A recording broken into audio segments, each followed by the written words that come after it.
Is being an independent consultant all that it's cracked up to be? Well, in this video, I'm going to be talking about that and more so you can get a better understanding and idea of what being an independent consultant truly looks like. So let's get onto the whiteboard. The first thing I want to talk about is everyone celebrates the freedom of being independent, but few talk about the quiet hidden costs that come with it. Freedom sounds glamorous until you realize it comes with invoices, isolation, and uncertainty. And before I continue, if you want to see more videos centered around this stuff, make sure to like this video and subscribe to this channel and hit the notification bell for more videos like this. Now, it is so true. Invoices, uncertainty, isolation. These are all things that I've experienced myself and actually sometimes still continue to experience. And so if you're looking to get into the space, you have to be ready for the other things that you may not have thought about. And so if we scroll through, independence is sought after, and it's a big professional goal that a lot of us are looking for, mainly because there is so much nonsense happening in this world. Now, I could highlight all the things that have been happening. I mean, I'm a millennial, okay? And I count a whole number of stuff that have happened in my millennialhood. Some of the things that I was involved in, some of the things I weren't involved in. We've got the dot-com boom. We've got 9/11 that happened. I'll never forget that. I remember exactly where I was. We got the situation where there was the, I want to say SARS epidemic, or it wasn't a pandemic. Then there was foot and cow disease and all of that kind of stuff there. There was all of this stuff that happened in terms of the occupation in Iraq, okay, in the Middle East. There was the housing crisis. What else was there? There was Brexit is another thing. There's COVID pandemic. There's also, I'm trying to list all of them. Why not? The energy crisis, Russia and Ukraine. There's a whole bunch of stuff. I could keep on going on and on and on. Tariffs is another one recently. Even tech, AI, blockchain, Bitcoin, all of this stuff has happened.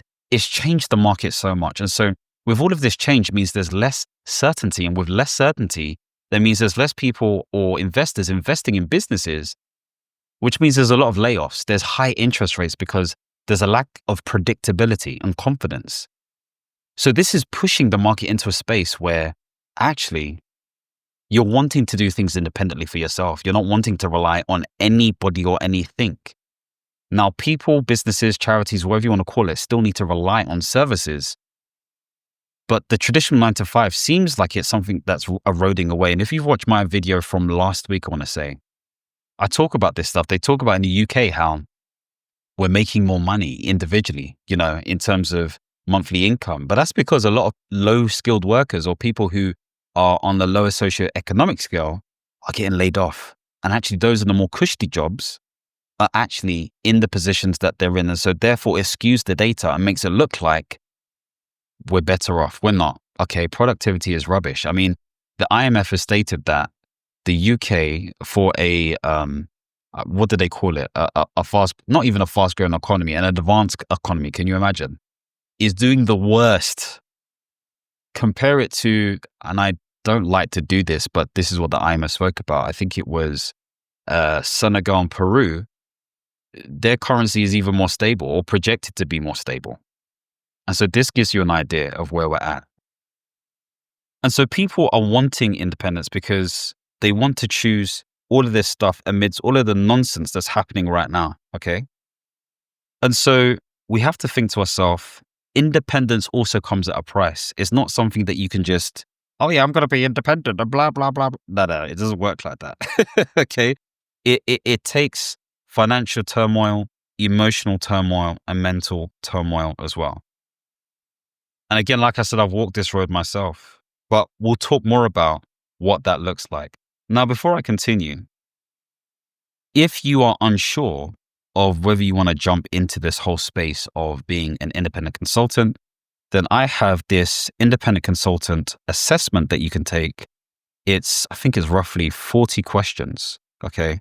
And it will give you a report at the end to give you an idea of exactly what you need to do in order for you to move forward. So check it out for yourself if you are interested.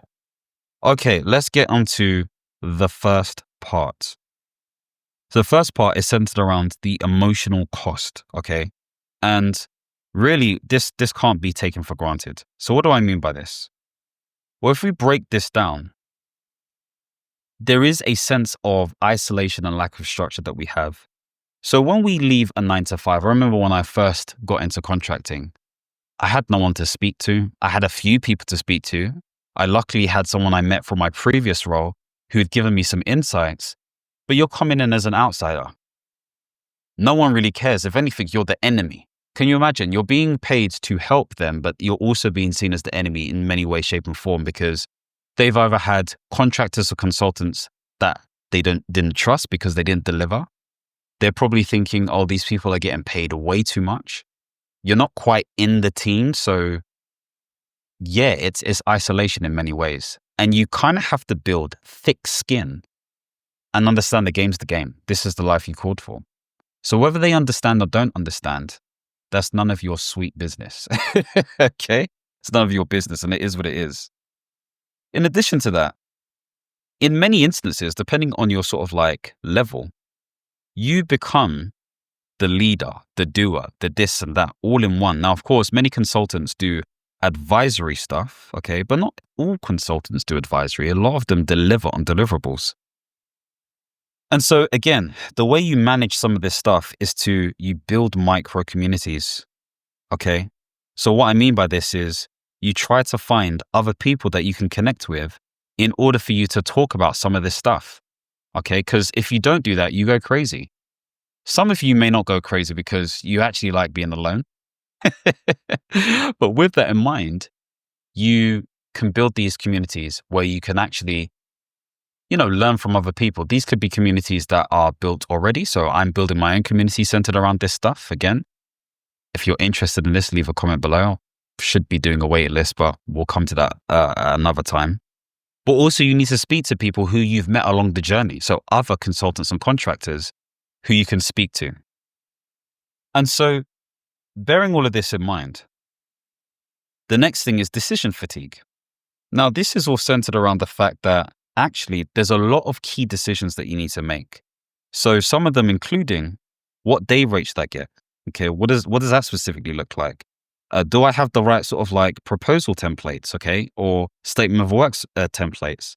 Do I have the right workflows in place? Do I understand the methodology and approach when it comes to this stuff? Can I automate certain tasks such as invoicing and scheduling? What does that look like?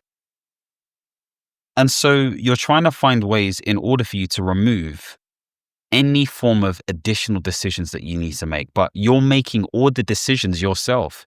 You may get advice, okay, from your accountant or your financial advisor, but they'll always say, ultimately, it's your decision. So yes, you're leaning on them quite a bit, but it is ultimately your decision. And so the way you combat against this is you do seek advice. You do pay for good advice. You sense check things against generative AI if you want to. You read other stuff. You speak to other consultants and contractors, and you start to build your own sort of like history and repository of things that you've learned along the way. That's how you do it. Because if you don't do that, you're going to be like, oh, what did I do again? How do you do this? All of this nonsense. Don't want to be fuddy-duddying around. And so think about all of this stuff when it comes to making decisions. Then there is identity pressure. What is meant by this? Well, the reality is, and some people may say, well, this is what you're paid for, so you should be feeling the pressure. Well, you're expected to have all the answers, all of the answers. And the truth is, you're not going to have all the answers. You're just not. You're paid to solve a problem, not to have the problem or have the answer, should I say. So you're solving problems, which means your ability to solve is what you're being paid for. And actually, the speed at which you do this and the quality at which you do this is what counts the most. Now, a lot of clients, okay, end clients, whether this is a public sector client or not, are looking for speed. They're looking for speed, but they don't realize that actually you need quality embedded before you can start thinking about speed. So focus on the quality side of things rather than anything else, okay? And then you can start thinking about speed and all that kind of stuff there. And so bearing all of this in mind, don't think to yourself you need to have all the answers. but you do need to have a framework and a set of methodologies that you're working from. And this is why it pays to have a niche.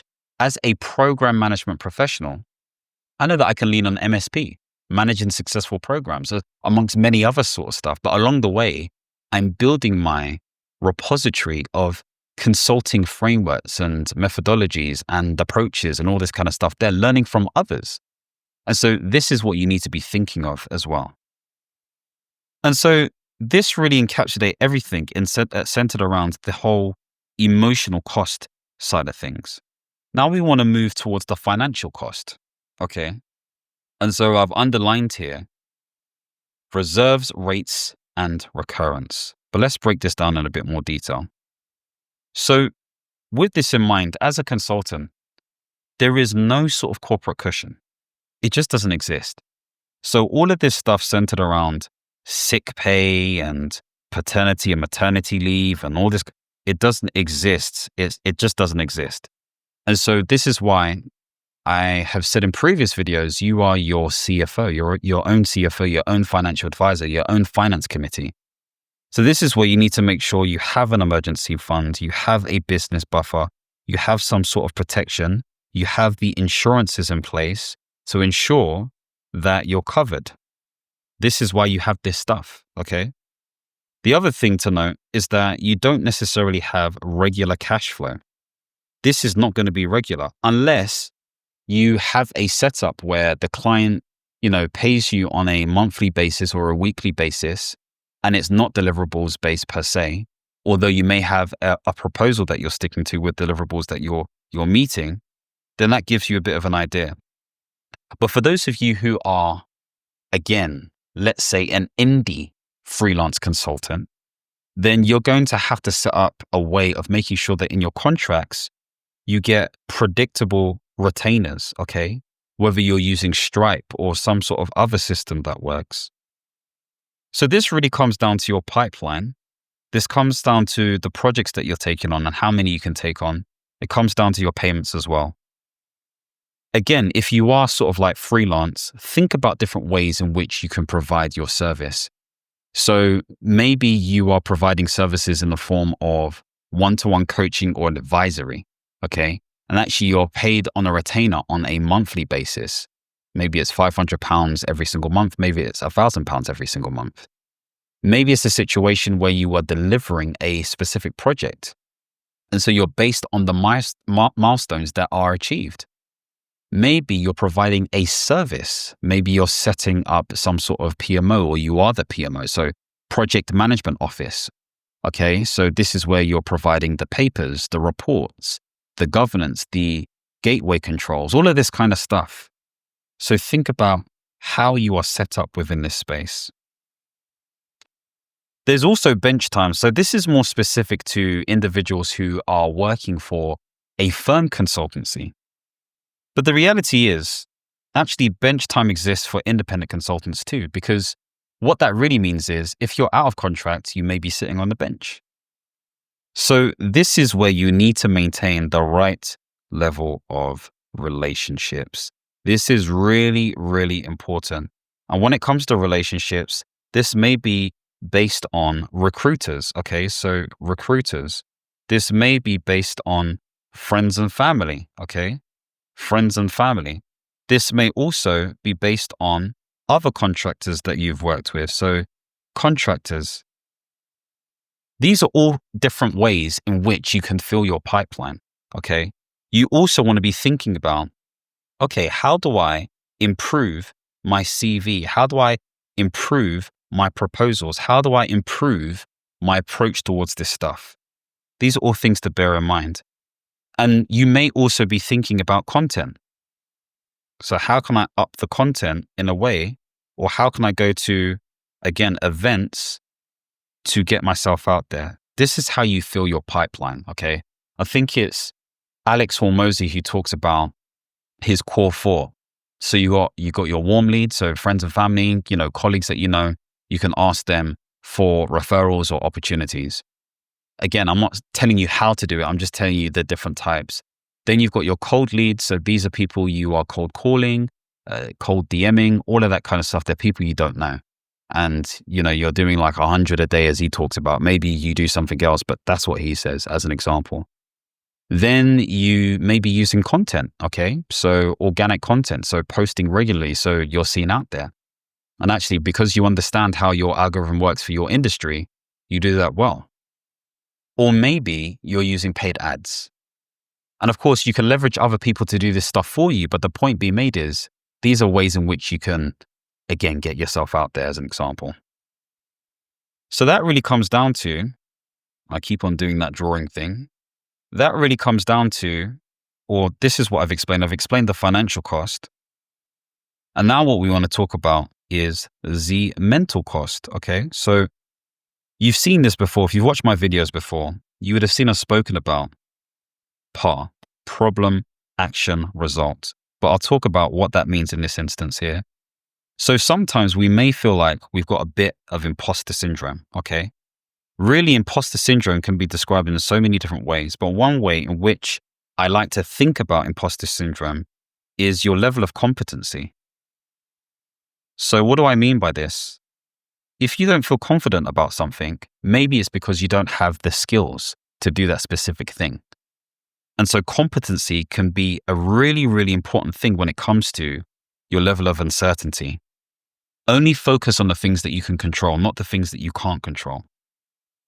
And so really, we want to do an exercise where we start to understand how competent we are as individuals. And this is where we get into the PAR, okay? We'll come on to this in a second, but the PAR is being clear about what problems you've solved in the past, what actions you took, what tangible results have you achieved that have been realized as benefits. Did you make more money? Did you save more money? Did you improve a service by percentage? Was there customer satisfaction score? Was there an NPS score that was directly attributed to what you did? How did you contribute to the bottom line? These are all things to bear in mind. But once you've done that and you've woven that into your CV, and you can check previous videos that I've done in relation to this, whenever you leave a contract, these are the questions you should be asking. What did you do well? So you ask this to other people. What could be improved?